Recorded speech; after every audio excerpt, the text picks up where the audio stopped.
Hello my sunbeams, it's me, Icarus, and today I'm reading Yesterday on AO3 by genderenaissance. The category is M/M, no archive warnings apply, and the rating is teen and up audiences. Relationships are Jason Grace, ex-Riordan Valdez, Nico and D'Angelo / Will Solace. The summary is inspired by Your What? By The Chosen Pancake. A grown-up and married Leo switches places with his former self, crew member of the Argo II. Shenanigans ensue, featuring many gay people because, yes.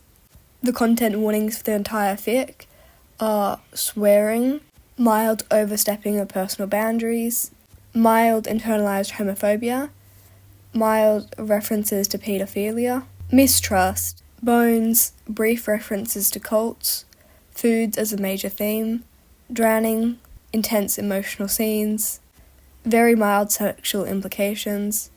There are 7,197 words, 6 chapters, and permission was gained from the tags and by commenting. Chapter 1. Leo wakes up completely dumbfounded. This is, of course, not an uncommon occurrence. He has an unfortunate habit of dropping off mid-project on late nights, waking up electrocuted, upside down, or, on one particular memorable occasion, 39% airplane. But this is not the result of one of his inventions. He thinks. That, or he's just about the greatest inventor to ever live. Which, not impossible. Leo knows exactly where he is. He also knows exactly where the other him is. The one that's been displaced. He remembers that. So he's exactly 24 hours. This should be fun. Who in the Hades are you? A rather bewildered Percy Jackson exclaims at the 30-something man standing at the deck of his ship.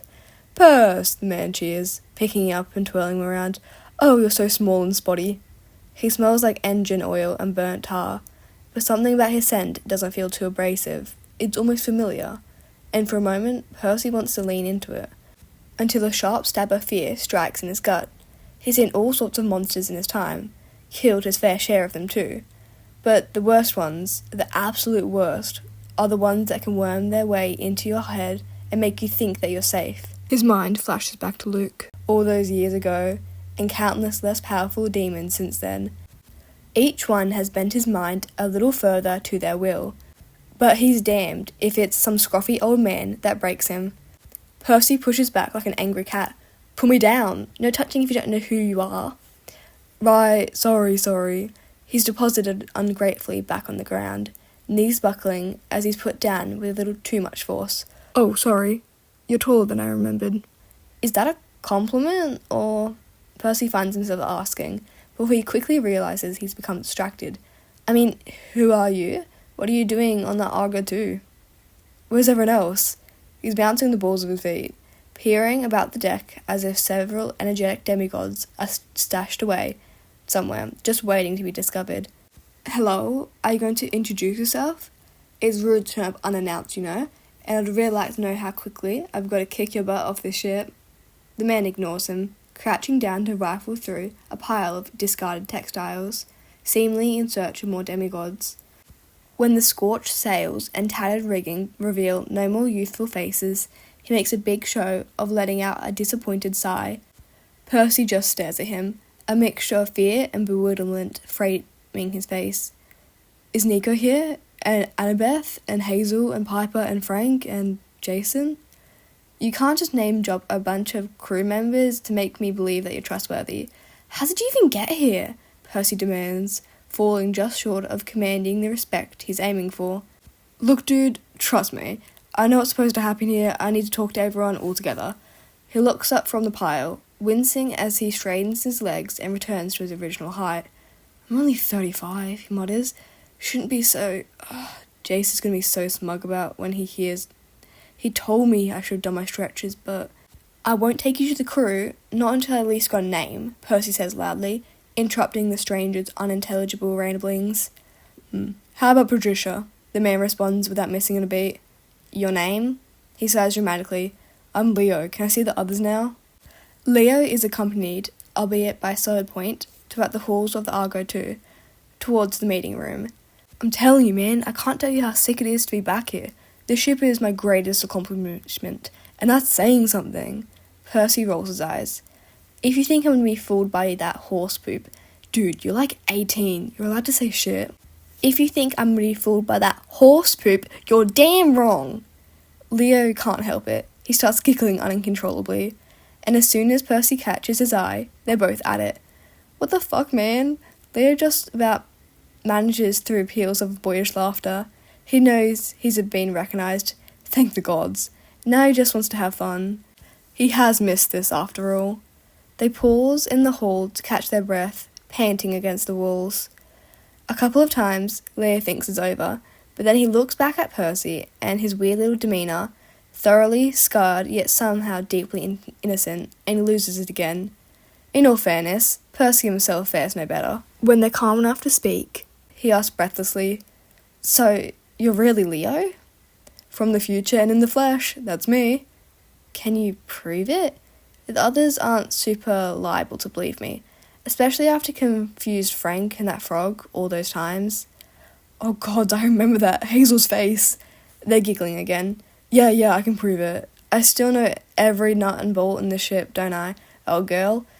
Leo strokes the wall, as if expecting it to respond, before turning back to Percy, who was watching him with a face of mild disgust. "Yeah, you're Leo, right. Definitely weird enough." Leo shrugs. "We had good times here. Also bad. All my hair is on fire and Jason refuses to help times. But, wait, when did that happen? Next Wednesday, I think." Holy shit. The weight of everything finally seems to sink in for Percy, and he leans back into the wall. "Are you going to be able to get home? Will we even get our Leo back? Do you live here forever now?" Whoa, dude. I'm only here for a day. I still have all little Leo's memories, see? So I know how to get back. And how do you get back? Just wait. 24 hours. Everything should go back to normal. Percy exhales heavily, standing up straight from the wall. "To the gallery then, I guess." He flashes Leo a quick smile. Chapter 2. Leo wakes up completely dumbfounded. He remembers falling asleep, he thinks, on the floor of his workshop, or at least what passed for a workshop on the Argo II, and was in fact the boiler room with a tiny workbench in the corner and a couple of pipe cleaners as entertainment, curled around his latest project, listening to Fetus snore. Now he cannot hear the great rumbling nostrils of his pet dragon, nor feel the intricate metalwork of his latest Smilotron 3000. He is not sleeping on creaky floorboards, but a large, soft bed. And scariest of all, he is not alone. There is a large, hairy arm strewn across his torso, and as Leo expects the situation further, he discovers a blonde head of hair, atop a face that is hidden in his neck. What, in Apollo's loincloth? Leo lifts the arm tentatively, trying to wiggle out of bed as the person behind him stirs, groans, and holds him tighter. Leo taps the arm in the hopes of getting its attention. "Excuse me? Could you let me up? I don't think I'm the who you think I am." The figure next to him groans, pulls back, and squints.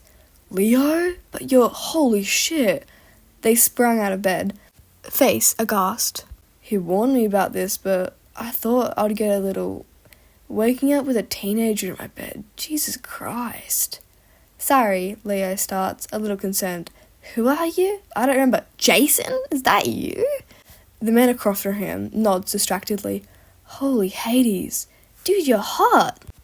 Leo exclaims, before realising that this is perhaps a slightly odd thing to say to your 30-year-old best friend. Jason laughs, then blushes, then grimaces, then laughs again, a little more awkwardly this time. "What happened here?" Leo asks tentatively, although he thinks he might already know the answer. "Looking to take notes," Jason jokes, then after a pause. "Sorry, was that weird?" "Not really." Good. Okay. My Leo, he told me about this. When we were on the Argo II, you disappeared for a few days, and you were replaced by... Wait, what? You're Leo? A faint red tinge spread across Jason's cheeks.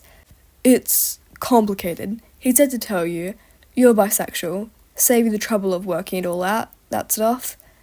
"Bisexual? What even is bisexual?" Jason sighs. "This is going to be harder than I thought." They leave the bedroom, and Leo picks his way through an exceedingly messy house, following Jason closely. "Where are we going?" he asked, to which Jason just responds, "Living room." "Why?" "You ask a lot of questions. It's a very questionable situation," Leo exclaims, waving his hands about angrily. "Like, why am I here? Why are you here? What do you do with your life? Do I love you? Am I—" Here Leo pauses to a whisper. "Gay?" Jason pauses where he stood and turns to face Jason. "I told you, you're bisexual. I don't know why you're here, but this is where I live. We own a repair shop. You make things, I handle the finances. And I clean up." Leo snorts, gesturing to the streaks of oil on the walls and the intricate mechanical systems that litter the floor. "Evidently not well." "It's been a rough week," Jason sighs, straining a smile. "So we live together?" "We do," Jason nods, turning again and winding his way through the detritus that litters the whole house top to bottom. Leo follows him, like some sort of puppy, bounding at his heels through the winding corners to a low, worn-out sort of room where colourful rugs and aging sofas reside. Even here, there's some streaks of oil and paint, woven into the fabric as much as they plastered across the walls. But for the first time, Leo starts to regard them as something other than dirt. They are home. Each splatter of grease or tear of paper feels protective and welcoming, a testimony to years of dedicated work. And suddenly, Leo can think of nothing better than a life like this. Jason stares at him curiously as he settles himself down on the worn fabric. "What?" Leo asks, anxious or defensive. "It's just—" A faint smile seeps into Jason's face. "It's been a long time, is all." A silence settles over them, and then, Leo soaking in the years of history that he is yet to witness, his mind ties itself into knots trying to understand the loops and twists of time that Leo has found himself tangled up in, twisting his memories and beliefs around and around into contorted spirals. Bisexual. It meant nothing to him, but it means everything. So start from the beginning. What is bisexual? Chapter 3. Curious eyes fix on Leo from all directions as he lounges on the deck of his childhood masterpiece. "Do you have to circle around me like this?" Leo complains half-heartedly. "I feel like I'm at the centre of some sort of interrogation." The anxious teenagers act as though they hadn't heard him. "It's Leo," Percy says, confident edged with caution. "It really is." "He's Leo," Leo corrects, but close enough. With a startled laugh, Jason sits down, and slowly the rest of the group follows suit. Leo bends to face each one of them, appealing for their recognition. "Nico, you see me right, buddy?" "Annabeth, Jace, you know who I am, don't you?" Nobody responds. "Come on. Can we at least sit in a less stupid shape? I can't talk to any of you without turning my back on someone, and that's just plain rude." "The real Leo wouldn't care about manners," Jason said boldly. "I'm 20 years older. Dumbass, people change." "So you're from the future?" "Yeah, like Percy said. It's not difficult, guys. Keep up." Silence again. "How about I tell you something only Leo would know?" "Like what?" Annabeth asks. "Jace has a birthmark on his upper thigh," he responds without thinking, and immediately regrets it. "Why would Leo know that?" Piper says, sharing a glance with Jason. "We're childhood friends. Why wouldn't he?" "That's not—" Annabeth shakes her head disapprovingly. "Look, guys, it's me. It's just me. I was at the time Hazel got her first period, and when Percy nearly sank the ship under the weight of the blue nachos, which weren't even blue, by the way. And I was there when Piper dyed her hair with seaweed, and when Frank—" "Okay, we get it," Frank says. "You're Leo." "I'm Leo, and now who wants to tell me all the gossip?" As it turns out, when you spend 4 months living on a boat with a group of hyperactive teenagers, gossip builds up faster than barnacles. Stories so outrageous that Leo almost sobs not to remember them firsthand find their way to his ears. Tales that have the whole group cackling with horrified glee.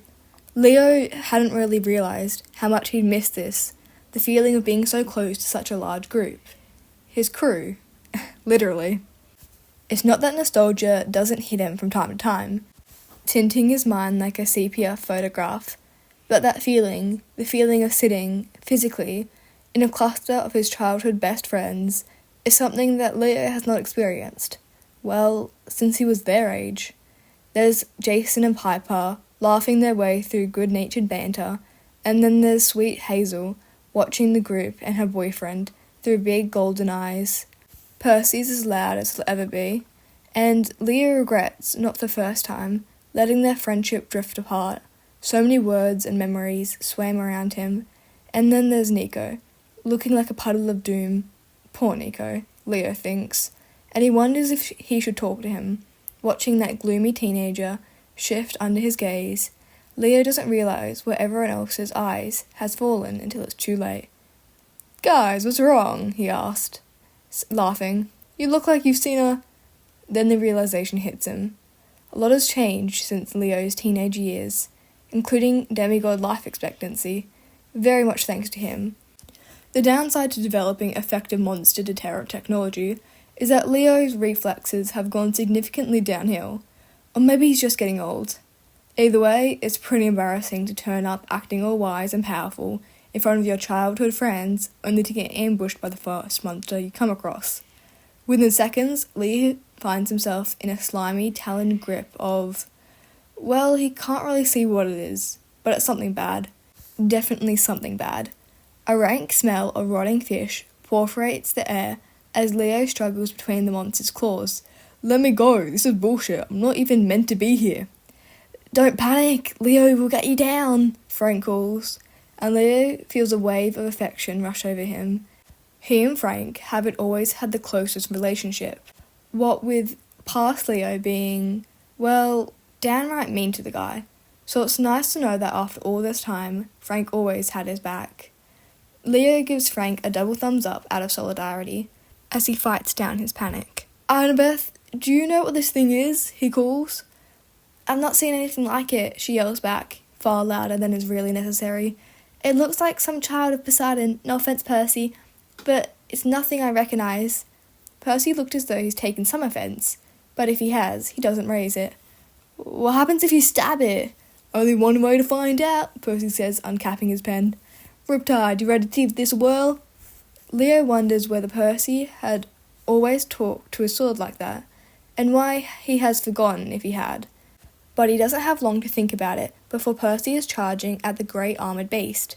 From his somewhat nosebleed view of the action, Leo can't quite work out what is happening below him. He considers asking the monster to adjust its grip so that he can see better, but decides it's probably a bad idea. He hears the clink of metal against scale and Percy calling out in glee. "Does someone want to tell me what's happening down there?" "I made a crack," Percy crows. "I'm gonna hit it again." "Won't that just make it angry?" "Whoa!" Leo interrupted by a great fishy roar as the beast is struck again, this time into the vulnerable flesh of its skin. The creature flails, and Leo is swung around like he's at a fairground, soaring and diving and loop-de-looping all over the place. A younger him may have thrilled at this, but as he is, Leo is starting to feel queasy. "Percy, you're gonna want to be careful," Leo calls out, but to no avail. His voice is lost to Percy's violent attacks. The excitable boy swings again, and Leo sees a chunk of blue-grey scale go flying, shimmering and phosphorescent in the Mediterranean sun. Another stab and the monster cries out in agony, flinging itself off the boat and into the sea, and taking Leo with it. The pair go flying through the air, Leo screaming so loud that his throat is instantly sore. And then it's filled with water. The salty taste fills Leo's mouth, metallic and bloody, and he is sinking down into the dark. Chapter 4. Leo sits at the kitchen counter, swinging his legs as he revels in the utter madness. 6 hours of YouTube videos have opened Leo up to a world he never knew existed. Bisexual. Him. Married to a man. Married to Jason. Sure, Jason's kind and tall and strong. And well, regardless, it made as little sense as the tiny black box that Jason is currently using to fry carrots. It's hard to believe that the man stood in front of him is really Jason. His Jason, in just a few decades' time. The man is toned and muscular, with white scars scrawled all over his body and sandy stubble sprouting from his chin. He smiles and hums as he works his way around the kitchen, stirring and chopping and frying and boiling. Where did Jason Grace ever find the time to learn how to cook? And where's Piper? The thought hits Leo suddenly, alongside a spike of anxiety. She and Jason have always seemed made for each other, but if she's not with him in the future, is she dead? Do they hate each other? Piper, Jason and Leo have always been a trio. They've always been the trio, and Leo doesn't want a future without either of them. Before he can ask, the doorbell rings, or at least a strange comical tune of rubber chicken noises resonates down the hall, and Jason rolls his eyes fondly, turning towards the door. "You made that," he tells Leo, matter-of-factly. "I'll go see who's calling at this hour. Stay here and watch my pots." Leo sits in the kitchen for a few moments, watching the stove bubbling away. He's not really sure what he's looking for, or what to do if he sees it, so he just looks. Then, bored and fairly confident that the kitchen is not in any immediate danger of exploding, he starts down the corridor after Jason. "Totally forgot." Jason is saying to someone standing by the door, "Something came up." "Let us through, Grace," a voice complains, cold and monotone. "Seriously, if he's in another cult thing..." "It was not a cult," Jason splutters. "It was Okay, look, me and Lee..." Jason's likely poor excuse is cut off by a knock at the door. Someone groans, probably Jason. There is a sound of metal clanking as the door is turned, and a creaking as the door is opened. Everything in this house seems to be covered in oil, but the hinges. "Hey boys," a new voice calls out. "I'm not ringing your ridiculous doorbell." "Will got to it before I could stop him," says the grumpy voice. "But it doesn't matter, Jace is cancelling on us." "You're cancelling? Why, is everyone okay?" "I'm not, I need dinner." Jason starts, and Leo decides now is probably his best time to step in. "You don't have to cancel because of me." There are 4 adults in the hallway, all staring at him with an expression of shock. Jason, a woman with short, colourful hair, and 2 men, hands interwoven. The shorter one on the left appears to be scowling, eyebrows heavy on his face, and Leo decides this is probably the grumpy voice. Leo finds his eyes drawn to his long, dark, elegant braids that twist around his shoulders and trail down his back, decorated with, "Are those real bones?" "Jason, who is this?" Grumpy says. "Do you have some kind of kid that you never told us about?" He squints at Leo as if studying him. "Wait, Leo?" "Who are you?" Jason asks, and the stranger laughs. "Oh, I remember this. You told me I was gay. Pipes, you were there, not for the gay bit, on the Argo." "Oh," says the woman with choppy hair. Leo really needs to learn these people's names. "I remember it vaguely. Didn't he get attacked by that sea monster?" "And Percy was no help," Grumpy laughs. And for like a week, the thing that we're most terrified of was middle age. Leo stares at Grumpy's friend, feeling the pieces fall together in his head. Messy hair, mismatched clothes.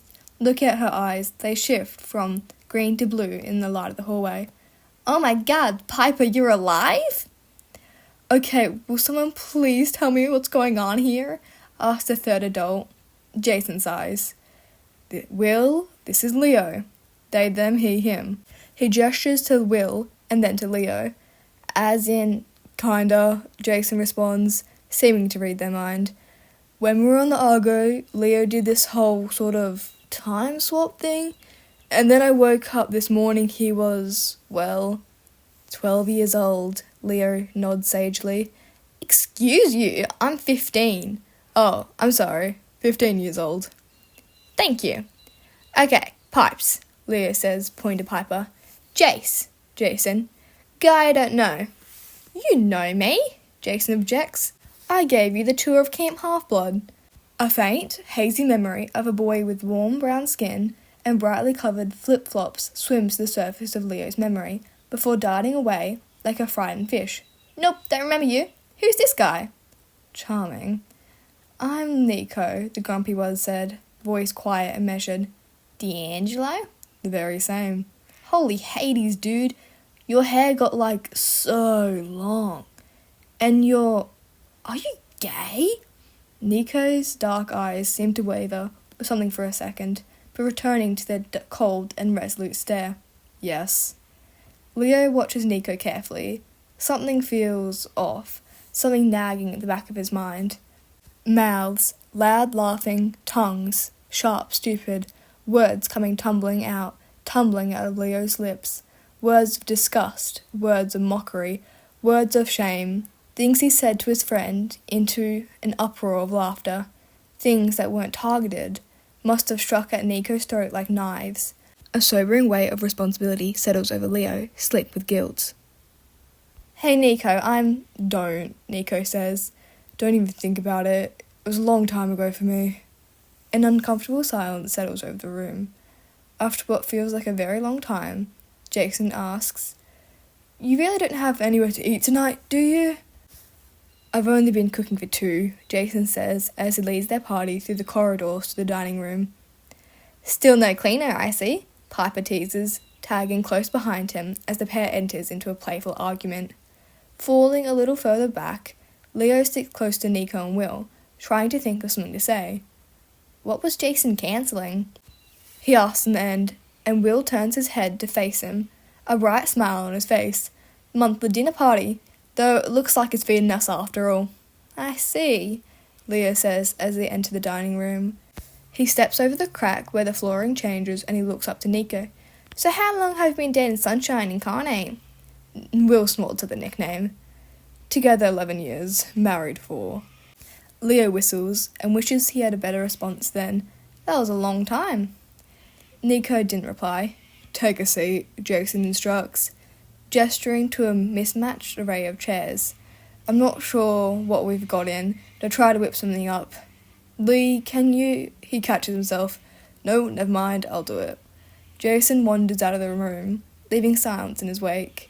He returns within a few moments with arms of bright plastic boxes, Boggle and Scrabble and decks of cards. "Entertain yourselves," he says to the room at large. "I'll be back when I made you some food. No fucking promises it'll be anything you want to eat." "Enticing," Jason calls out sarcastically after him. "How about, 'Thank you for my wonderful friends, for coming to visit me. I am so sorry that I forgot you existed.'" "Too long," Jason calls from the corridor. "Something snappier next time." Nico rolls his eyes, with something Leo is beginning to recognise as fondness. Conversation flows easily amongst the old group of friends as a game of Scrabble is lazily set up. They talk about everything from scandals to sorrows, losing themselves down memory lane. Leo, in comparison, feels small and confused, irrelevant to the narratives that his future friends twist themselves up in. Will seems to notice as the game starts and brings the conversation to a halt. "So, Leo," he asks, smiling gently. Leo blinks at him. "Do you have anything to ask us?" "Not really," Leo says, forcing a smile. This connection seems something almost sacred, and he hates to interrupt it. He's so out of place here, with his people he's known for what feels like years grown up without him. Mostly, he just wishes he was invisible. There's a pause as the other three share a glance, as if deciding whether or not it's appropriate to go back to that conversation. The silence feels thick and heavy, slow compared to the bubbling stream of conversation that had flowed just a few minutes ago. When Nico speaks, voice clear as ever, it cuts through the air like a knife. "They are real," he says, and everyone turns to look at him. Real bones, that is, in my braids, mostly from mice and bats. Well cleaned, obviously. Attach them with these rings, see? He lifts one, and Leo sees a silver ring glittering between the bones and hair. A smile spreads across Leo's face. "Sick, dude!" Nico grimaces. "They're long dead. I didn't kill them. I summoned them when I can sense they're near. It was your idea, actually. I think you said it as a joke." "Oh, I remembered. It was supposed to happen." Nico smiles. Just a tiny bit. "I don't do it often. It looks awesome." This seems to be the breaking of the dam for Leo, who finds himself suddenly bursting with questions about the future he'll grow up into. The Scrabble board is all but abandoned, the few hazardly placed tiles swept aside by the tide of excitement. As the adults share stories from their future, Leo shares stories from their past, recounting them in intricate detail that age-old memories cannot hold. Jason comes in as the latest wave of laughter dies down, carrying a tray on his arm. Enough stir-fry for two, he says, settling down into the first bowl. Split between 5. Leo's emergency dino nuggies, forgive me, he says to Leo, who shrugs. He finds it very unlikely that the future him will choose to forgive Jason, but decides not to mention it. Perhaps when he's older, he'll turn out to be extremely virtuous. For the vegetarians, Jason continues, looking at Will and Piper. Half a pot of hummus, probably in date. You're on your vegan phase yet, are you, Lee? He asks Leo, who stares at him blankly. I'll take that as a no. We also each have a bowl of tomato soup, tinned, not fresh. Don't overestimate us. And Jason stretches the final word long enough to place a bowl of soup in front of each seat.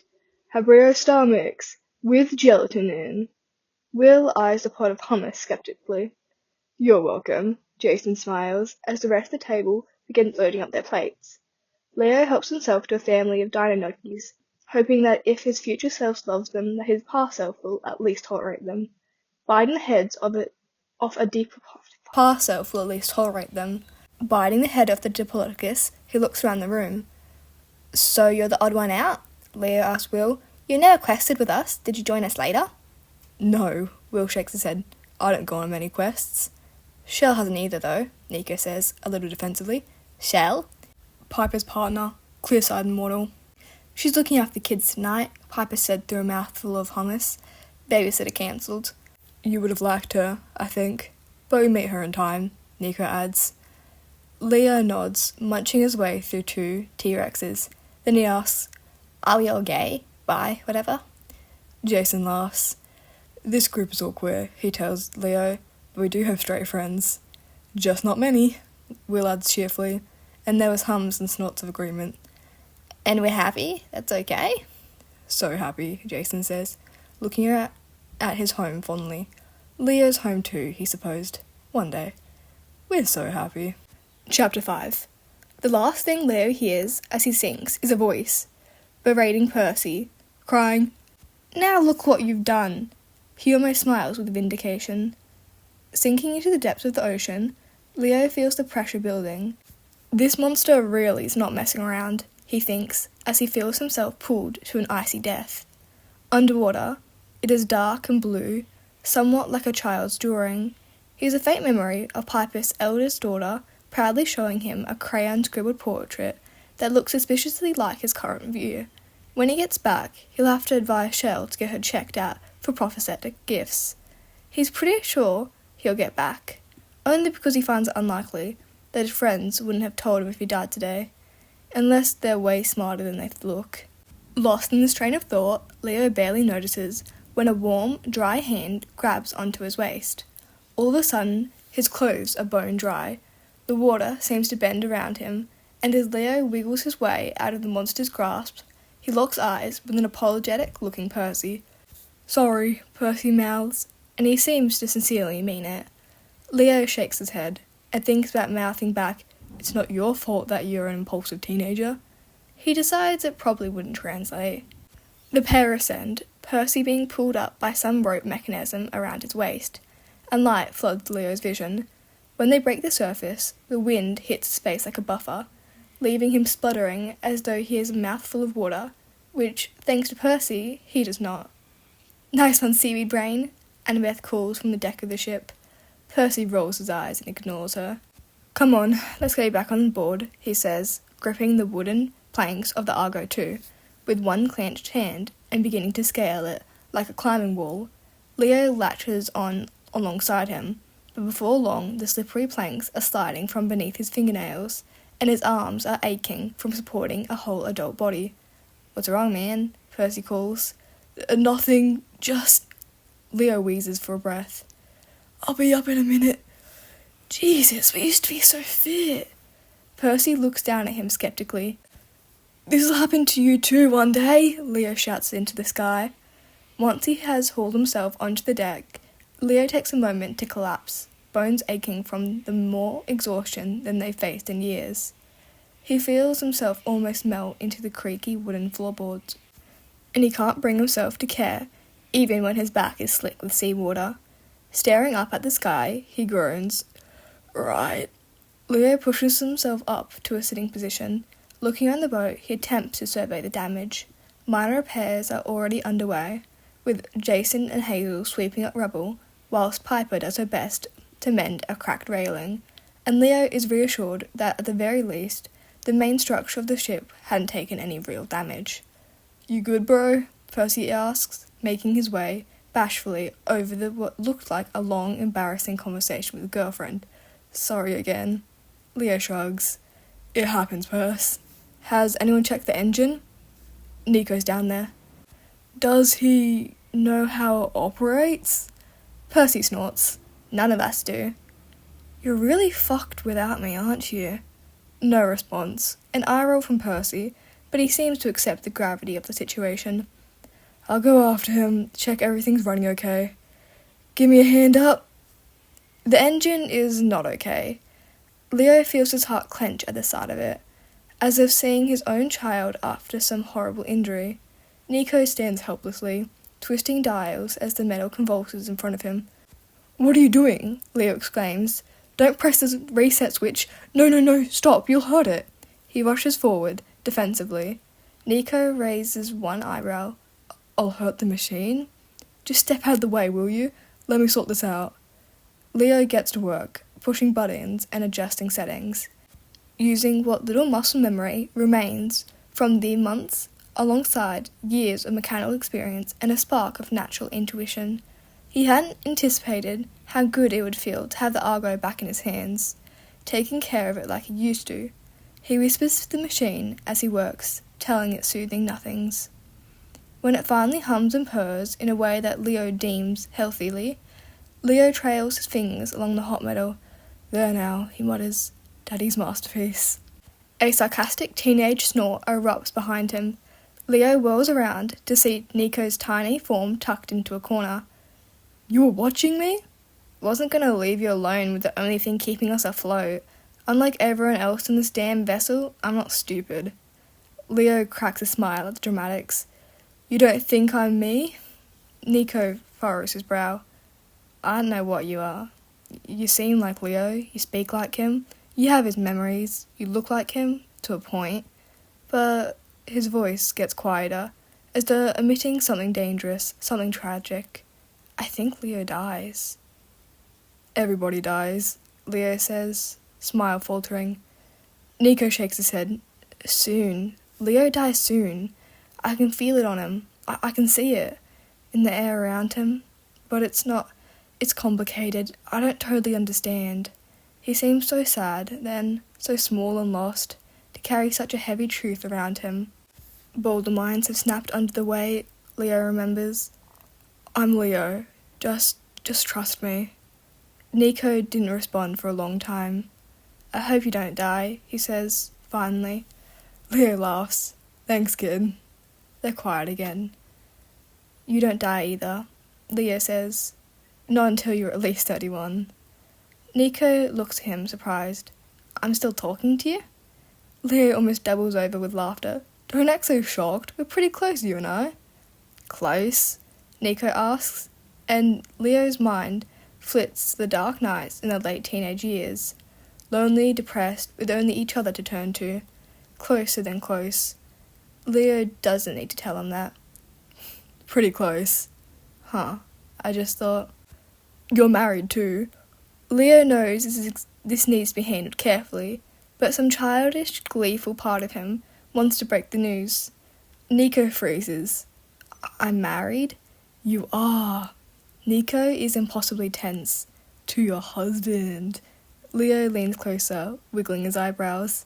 Dropping his voice, he glances around the room, whispering as though it's a secret. "He's totally hot." A silence follows, in which Leo wonders whether he has overstepped. When he looks at Nico, his jaws clap tight, cheeks tinted red, gaze fixed firmly to the floor. "It's okay, you know," Leo says, slightly softer now. "It's okay to be gay, to like men. It takes you a long time to internalize properly, that is, but..." Here he trails off, unsure where he's going. After a long time, Nico opens his mouth, then he closes it, opens it again, and seems to form the shape of a word, but no sound comes out. Distress flares in his eyes. un peccato, he murmurs. Un peccato, un peccato. His eyes are screwed shut, as though he's trying to block out the world. Then, in weak, broken English, it's a sin. Leo's heart feels as though it might actually break. I'm sorry, I didn't handle that right, really. I'm not great at people, how to handle them. No response. It's not a sin, I promise. It's older than the Bible. It's all through Greek mythology and so many others. It's not a sin.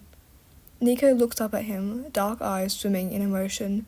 His gaze is hard and unwavering. I know it's hard, Leo says.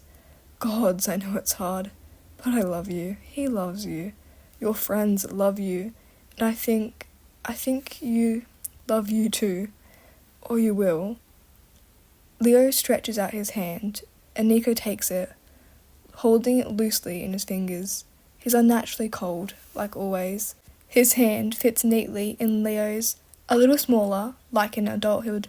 He's not got much growing left to do, really, physically. You'll get there, Leo whispers. I promise, you'll get there. After what could be hours of sitting in silence, Nico and Leo emerge from the engine room and climb the creaky stairs to the deck, expecting sunlight to stream onto their faces, blinding them in the process. Leo is surprised to see the sun setting over the horizon. All sorted? Percy asks them sheepishly. You took a while? There was a lot of work to do, but you'll be okay. Percy nods, wandering down, past them in the direction of the mess hall. Dinner's almost ready, he calls behind them. Leo grins, spinning on the spot, ready to follow Percy down the belly of the ship. Coming, Nico? I'll be there in a minute. Leo thinks he almost sees a smile. Chapter 6. They stay up late, but no later than Leo is used to. Whether he's laughing with friends, slaying monsters, or tinkering with projects in his own room, sleep schedules be damned for the crew of the Argo II. The adventure doesn't seem to stop after his teenage years, though. From the stories Piper, Will, and Nico tell him, the world only gets weirder as they get older. Less monsters, though. Still a few, but different kinds of scary, and different kinds of fun. Leo wonders what it'll be like to be married, to love, it seems, to have a house and a job. After all this time, it's sort of nice to know that he doesn't have to worry about his future. As he looks around him, at smiling faces in a cozy home, letting the noise of laughter lap at his ears, Leo knows everything will be okay. Living a life like this, no evil can truly pass. Suffering will come and go, but this family, is eternal. Leo is very proud of himself, and very, very profound. He thinks about saying something wise and beyond his years, but just as he opens his mouth to speak, everything stops. There is a void, there is emptiness. Not dark, and not light. Simply nothing. Leo realizes, quite calmingly, that he is not breathing, that there is nothing to breathe. His heart beats slowly, the old rhythm of his pounding chest. Across from him, there he is, Leo, old Leo, the new Leo, dark hair curling into his tired eyes, worn smile sparkling. He's wearing jeans, streaked with oil, and a sarcastic t-shirt, and Leo thinks he could look like he could be a dad, warm, kind, safe. Then he is gone, and Leo's feet are on a creaky wooden floorboards, and the salty sea air rattles through the dining hall. For now, Leo is home. Leo is home to a clock chiming midnight. Actually, it's less of a chime and more of a singular beep. And the clock is his watch, set to beep on the hour to stop himself getting too absorbed in his work. But Leo finds this image far less romantic than the Cinderella-style materialism. Jason starts as reality shifts before his eyes, and all at once, Leo is back. His Leo, sat in the front of a half-eaten dinner, surrounded by laughing friends. Leo grins at the room, and Jason can't help but to grin back. Welcome home, he says softly. If I had to talk to that sweaty teenager another minute, I swear, Nico groans, but he's smiling too. Just imagine what I've been dealing with, Leo responds. You remember, don't ya? Nico nods. You've had a crazy day. I have. have, and Percy was so tiny. And Jay's you, Leo snorts. It was just so weird. Tell me about it, Jason sighs. The first thing you did was call me hot. I remember, Jason cackles. Gods, I never looked at you the same after that. I'm not that hot, Jason rolls his eyes. I know, speaking as someone who just spent the day with a much younger, awkwarder you. So you are biased. Guys, tell him he's biased. You're biased, Piper says sagely. Jason's not hot. Nico and Piper lock eyes across the table. Jason's not hot, Nico begins to chant. Jason's not hot. Jason's not hot. Jason's not hot. Jason's not hot. Jason's not hot. Piper is cackling now, as Nico elbows Will into joining them. Jason's not hot. Jason's not hot. Jason's not hot. Jason's not hot. Leo's hands slide protectively over Jason's ears, frowning playfully at his friends. Don't listen to them, babe.